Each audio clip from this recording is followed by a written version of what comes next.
Conceive, believe, achieve. This is former UFC middleweight champion of the world, Michael Bisping. Paddy the Baddy here. You're listening to Combat Sports UK. And you're watching Combat Sports UK. Hey everybody, welcome back to the Combat Sports UK YouTube channel. And we are delighted to be joined by the man who survived Ostrava, the Jedi himself, Akonne Wanliss. Akonne, how are you, man? How is everything? I'm very good, man. You know, it's been a long journey all the way back to, you know, not fighting as well. It's been completely frustrating. But there's a silver lining. I'm in Birmingham, headlining Birmingham 20th of April. I can't wait for an end to Shiraz and his team. Here we go. You heard it here first. So much to unpack, to chat to you about just now. I mean, I guess let's start at the beginning. I will take you back. You're in the airport. I think you just arrived, right? You've got the 90-second show cameras. You take it over from there. Fill the people in. What happened if they didn't catch it? What was everything from your perspective? So all I was doing is just getting off the plane. You know, it's fight week. I'm cutting weight. You know, maybe I think I've got like 500 ml of water. So you don't want to piss me off. You don't want to mess with me. I'm just focused. I'm ready to fight. And then I see my opponent. All right, cool. It is what it is. You see your opponent, but he reaches out his hand to shake my hand or something like that. I don't want to talk to you. I'm like, bro, I'm trying to get to where I'm supposed to go. So I say to him, I'm not shaking your hand. And he's like, I don't know what he said, but I just start calling him a pussy. I'm like, I said, you're a pussy. I said pussy twice or something like that. And then out of nowhere, Reza comes, before Shiraz has a chance to even say anything. Reza comes out, trying to square up with me, and then he's holding him back. And I'm like, what's going on here? So we have a little exchange of words, and that was the first instant of meeting Shiraz and Reza. After that, they disappeared off in the distance, and I've gone to the hotel now. So, and now we get to the hotel, you know, the check-in, and the second time I see Shiraz, I'm walking down from weight cutting to go check my scales, and all I hear from behind me is, pussy. So Shiraz is giving it back, like, whatever, like, I expect it. It's fight talk, yeah? So he's saying it, he's giving it back, and I'm trying to go to weigh in. Anyway, we weigh in, we get the weigh-in all done, sorted. We face off for the first time. And again, he's trying to keep that same energy, which was quite interesting because at first he was saying, oh, I'm trying to be really respectful, you know, from his perspective. But straight away, he already got angry and switched and went to be very aggressive to me. But more on that a little bit later. So he smacks my hand out the way. And then I'm like, what? You don't smack my hand out the way. So I put my hand right back where it was. And he stepped into range, so smacked his head back. And then he's tried to smack me on my chin. And I've just reached him out with the lightsaber, you know, just touched him with the lightsaber. So touch him with the lightsaber. And then it gets broken up. You know, we move on forward. And then we come to the press conference now. Press conference, I'm saying my same stuff. Shiraz is coming heavy with, I'm going to knock you out, blah, blah, blah. And I was like, oh, you changed your tune now. I thought you said you're a respectful warrior and you like to shake people's hands and, you know, all this blah, blah, blah. I said, I've stayed the same me. I've been real from day dot. I said, you're trying to stop me from providing for my family. You're trying to stop me from becoming the next game changer champion. You're trying to stop me from progressing in my career. So no, I'm not trying to be a friend before I step in the cage and beat their crap at you. Of course not. So, and I said something about, after I knock you out, get the 5K bonus, I'm going to bounce a Jaffa cake off the coach's head. My God, Reza went so red and he was like, trying to get on stage. He's there, a little bald head, trying to run on stage and stuff. And I'm just laughing. But how can someone get so furious about them that someone's going to bounce a Jaffa cake off their head? I think that's kind of funny, right? Like, hold on, what? How can he get that furious? It's not like I said something about his mom or his family or even his appearance. I didn't say nothing about his appearance. I just said I'm going to knock out his student. Cool, that's my job. I'm going to go in there and do my job. Of course I am.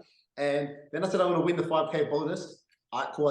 I'm a finisher and I do things in style, so I expect to win the 5K bonus. And then I added a little Jaffa cake. Yo, listen, if I was him, I'd say, thank you, Akonne. Throw me the Jaffa cake. I like Jaffa cakes. Do you know what I'm saying? But he's got no sense of humor, so he just gets angry. He's probably full of steroids, void rage. So I'm walking off the stage now to go and get changed so we can do our second face-off. And then all of a sudden, outside, as soon as I get outside of the room, I've got a little angry Reza waiting for me. So he couldn't walk to me. I thought we were just doing a little like standoff or whatever. I don't know what's he there. I'm trying to walk through him, and then he just grabs my collar here of my jumper, and then throws a headbutt to my surprise. I'm like, okay, man, and landed clean, clean hard headbutt, but literally knocked me back a few steps, but my chin is solid. I know I got a solid jaw.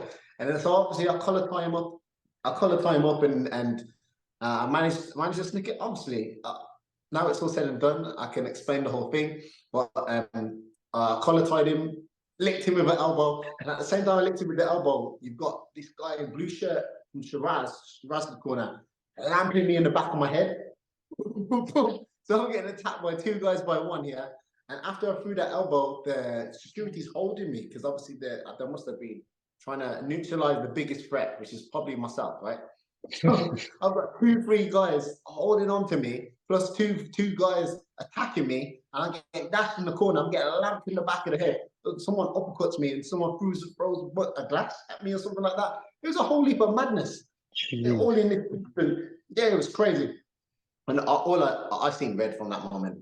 I was pissed off, not because of Reza. I was obviously pissed off with him because he attacked me, but the fact that it wasn't a fair fight, it was just I got rushed. You know what I mean? And it was 2v1 or 3v1 that I've been hearing loads of different stories, but I can't see the other guy. I only can see 2 guys hitting me, but the camera does pan off and stuff. And so maybe there was another guy, because I did get uppercutted twice, and I was thinking, okay, maybe he hasn't got loads of long arms, so maybe I did get attacked by another person. Who knows? Only they know. I was saying he's still out there because I can see Reza got taken that way, but the other guy in a blue something. I said, "Who attacked me? Who attacked me?" And I'm just too mad. I'm furious, running around, trying to find this guy. You know what I mean? And luckily, my missus came out, my corner came out, and they calmed me down. And yeah, got me back up to the room. And when things are settling down, you know, the adrenaline rushes down and stuff like that. You go through and you feel there's a couple of injuries I've taken. You know, I got shot to the back of my head, twisted my knee, and my knee started swelling up along my ankle as well. And it was just, I was so furious. I wanted to fight that night. Do you know what I mean? But my team, obviously, having a good team around you is important. And they sat me down and were like, "Look, this fight ain't happening today. Yeah, I mean, you're not fighting tomorrow. Like you just got attacked. We're gonna sort out all the other things first." And one thing led to another, and that's where we are now. That is madness. That is mad. I mean, I was in Oberhausen when it kicked off with Dulatov and that. So I kind of, in such a short area, I can imagine what those brawls are like, let alone kind of being by yourself. Do you feel like it's always these things? I mean, we're obviously living that age where everything's caught on social media and whatnot. Do you feel there was an element of premeditation to it? Like there was a camera right there, and as soon as you walked in, that's it, they're on you. Do you feel like there was that in there? Like it explains kind of his attitude changing and everything like that. It all kind of seems a bit weird from their side, if that makes sense. Yeah, I 100%. Like everyone was trying to say, "Oh, Shiraz had nothing to do with it." I said, "Well, it's your team. Because if that was me and my team, I know we'd be out, yeah? So I am to defend Octagon, they did the right thing, you know, they banned these coaches and stuff like that. And they gave me a few options, you know, and I said, no, I still want the fight. You know, if they gave me the option of going to Birmingham, and I was like, cool, I'll snap their arm off with that, you know. They looked after me financially and looked after me medically as well, like, you know, and obviously I had to go in that space of time. You can't do much. You can't really get an MRI. You can't get brain scans to check concussion and that sort of stuff. You just have to look at physically what's happened and make a decision with that, you know, with it being like literally 24 hours until you're fighting. There's hardly much you could do, you know. So I feel like they did everything that they could to protect the fighter from me. like after. Obviously, maybe preempting stuff like coaches going to attack fighters is something that you don't expect to happen all the time. You know, you don't expect that to happen. So I guess, you know, in foresight, it's probably a little bit hard for them. But like in hindsight now, in the back end of it, then maybe there'll be a bit more security if things get more heated. But going back to your question, I definitely feel like it was premeditated a little bit, like is in terms of I'm releasing a video in about an hour's time anyway, my opinion on it all as well, making some fun about the light and probably making Siraj's team a little bit more angry. But hey, you asked for it. Look, But, mate, look, yeah. as long as you don't throw a Jaffa cake at someone dead, I think we're fine with that line. No. That's obviously where you cross the line. Yeah, that's definitely where I cross the line. No Jaffa cakes can be thrown ever. It crosses the line. It's the most criminal punishment ever. You know what I mean? But yeah, it definitely, in my opinion, I feel like it was premeditated. But I'll deal with it in the cage. You know, I want to sort it out in the cage. I want to knock Siraj clean out. I'll finish him. I'm 100% finisher. I know my skills are better than him, and I feel like his team just didn't have confidence in him, and that's why they got interviewed. And just a couple of last things on the incident itself, and then we'll have a little chat about Birmingham and the Tipsport itself. How do you deal kind of with the other side of it? Because obviously it's kind of, I mean, from what I've seen anyway, there is a split on social media about what happened and how it happened and how it unfolded, and the part that you played in it as well. How do you manage that side of it? You reached out and you said you had a lot of positive messages as well, but there's obviously going to be the haters out there with you being, you know, the entertainer that you are. That's just the way the game is, right? How do you manage kind of a situation like this from your mindset? Well, like you said, there's going to be haters no matter what I did. If I was the most innocent, saint person ever, and I was like, oh, poor little me, somebody would still be out there calling me, oh, look, he's a soft pussy or something. Do you know what I mean? There's always going to be haters, but there's always supporters too. If you're going to get emotion out of somebody, you get one emotion or the other, you know, like a good response or a bad response. And you just got to take, like, you know, if negative comments or you see something that makes you feel a certain type of way, you're going to make it run off your back, or just don't watch it. You know, it's a bit hard sometimes not to turn a blind eye, but you can't respond to everybody. I can't like fight. I'm not going to like turn around and get angry and fight every single person in the whole entire world. I'm only going to fight Shiraz. Do you know what I mean? So as long as I go out there and I do what I do best, then it's all good. But like in terms of how I deal with pressure and haters and stuff like that, like I love it. You know, I embrace it. I want more people. You know, I walk out in a freaking Jedi costume to go and fight. Like, I don't think anybody even can comprehend that. And then even furthermore, like I've been stripping for like 10 years on stage where you've got pressures of women. Women expect things, right? They expect you to do a certain way, expect them to entertain them. So if you can't handle that pressure, I mean, if you can handle that pressure, you'll be able to handle anything in fighting. It's not the same, right? So I think there you go. Yeah, I've been trained quite a lot throughout it and stuff. And I guess the short answer to it doesn't bother me. Like it is what it is. Say what you want on my Instagram. If I respond to you, you're lucky. It is what it is. It is what it is indeed. However, one door closes, another one opens, or one kind of stays half open. We've got a huge opportunity here in Birmingham. I mean, I said to you, I thought you and Birmingham was a no-brainer, but obviously with Tipsport, they wanted to put it all on the same card. Man, how exciting is that? Not just to fight in kind of where you live in and your hometown and main eventing. I mean, how great does that feel to have that come from this incident? Dude, like 4 years ago, when I became a pro, I wrote this down as one of my goals to headline in my hometown. Like, it's crazy that it's just fun that way. And when I realized that this is the opportunity that I got, I was like, wow, you know, things do happen for a reason, you know? Like, it may have taken so many years for it to happen this way, and it may have taken, you know, a crazy ass bald-headed guy, you know, a steroid-weighted guy to make it happen, but it's happened now, and we're here. So I'm going to take this by the horns and run with it 100%, you know, and I'm absolutely excited for this opportunity. And I feel like the fight makes sense too, right? The fight's going to attract a lot of fans. Everyone's been talking about it. I've been having people from Austria speaking about it to all my other training partners and stuff. Like, there's people that are furious with me and people that want to see me win, and that's a great recipe, you know, a great recipe to be part of. Yeah, it's massive as well. And obviously with a tournament such as Tipsport Gamechanger, it's a huge thing for yourself, for your own staff, for your own fighting ability. I mean, let's just talk briefly about this fight and how you see it going, and then have a little bit of chat about what happened in Ostrava. How do you see this fight against Siraj going? Obviously, you're confident you're going to knock his head off. I mean, I guess you must be even more motivated now, but actually going face to face with him and kind of going through all that pre-fight that you have to do. How does it feel to know, right? Do you feel like you've got his number even more now? 100%. I know I've got his number, especially I know how he's so easy to wind up, and his whole team is so easy to get underneath their skin. Like, straight away, he's already like bubbling, and he wants to get me. So he's gonna take himself out of character, and that's gonna make him even more tired. Like, he already struggles with his gas tank, so he's gonna struggle even more. So I don't see him making it out of round one. And if he doesn't make it out of round one, he's definitely dead in round two. Like,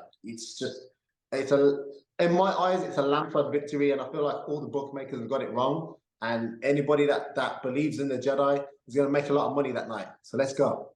Yeah, we're gonna find out. And just lastly, obviously, because you've been incredibly gracious with your time this evening, just getting back as well.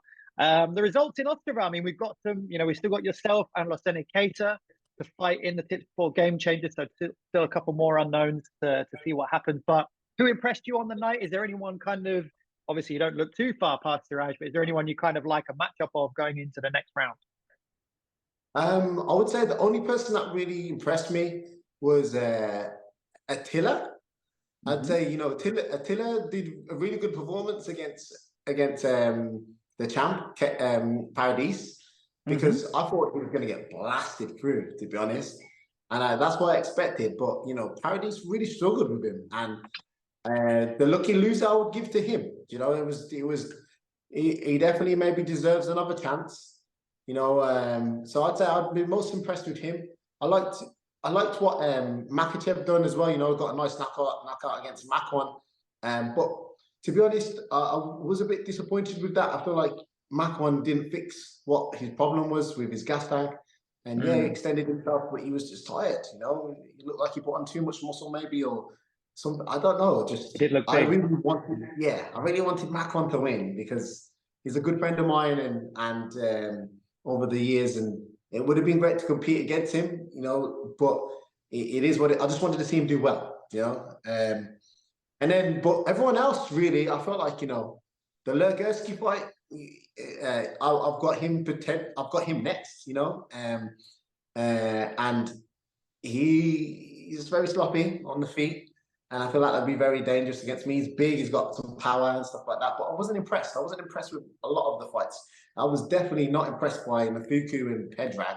I felt like that was a snooze fest, and the skill level was just not what I expect to be in the European Championship League. Do you know what I mean? So there was more unimpressiveness than impressiveness. But yeah, yeah, I'm excited. Obviously, I haven't seen Keita fight yet. I feel like that's going to be a nice, tough fight, whether he gets through this guy. I know the guy Agi, I think his name is. I know he's very well-rounded, and if he can take Keita down, I don't think he takes him on the feet, but if he takes Keita down, he could really take him out of the tournament. I mean, same with Paradis nearly lost, and nearly was going to be out of the tournament too. It was a very close fight, man. It's crazy. And so we will see some amazing moments in the Tipsport Gamechanger, I'm sure. Damn right. It's an absolutely incredible tournament. Well, listen, man, I'll throw it over to you. Kind of last word, just any shout outs, any thank yous, and anything like that you want to make, and obviously plug your social media and your YouTube and all that you've got going on. Yeah, man. So I just want to say a massive thank you to all my young Padawans out there for supporting the Jedi. You know, fuck the haters. Sorry for my language. they need it right now, you know. Well, I am hopefully every single one of you tunes in 20th of April down. We're going to be all come to the show in Birmingham Resorts World. It's going to be absolutely epic. I'm going to be making a performance from start, middle, and end. If you want to follow me on all my social medias, it's at Akonne Wanliss, and may the force be with you. May the force be with you. Akonne, the Jedi Wanliss, thank you for joining us, our hat-trick appearance as well. So that's always great. Listen, it's a pleasure to have you on. You heard it from the man, Octagon 53 or 54 in Birmingham, 20th of April. Get your tickets now while they are still available. That Tipsport Gamechanger. Best of luck with the rest of the fight, man. And we're happy to see you came out the other side of all the drama. May the force be with you. May the force be with you. Thank you, man. My G. Jeez.